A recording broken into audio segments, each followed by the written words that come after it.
পরিবেশ রক্ষায় এক প্রজন্মের চেষ্টায় কাজ হবে না, কয়েক প্রজন্মকে কাজ করতে হবে বলে মন্তব্য করেছেন বন ও পরিবেশ উপদেষ্টা সৈয়দা রিজওয়ানা হাসান।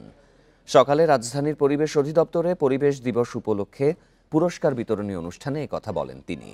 উপদেষ্টা আরও বলেন, সরকার সবকিছু করে দেবে এমন মানসিকতা থেকে বেরিয়ে আসতে হবে। নিজেদের উদ্যোগেই পলিথিন ব্যাগ ব্যবহার ছেড়ে দিতে হবে।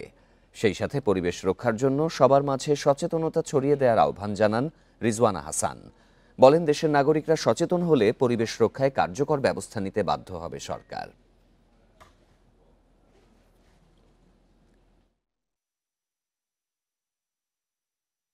আমরা সকলেই জানি পরিবেশ রক্ষা করতে হবে, কিন্তু আমাদের সকলেরই শেষ কথা কিন্তু যদি এসব দিয়ে হয়তো পরিবেশ রক্ষা করতে হবে।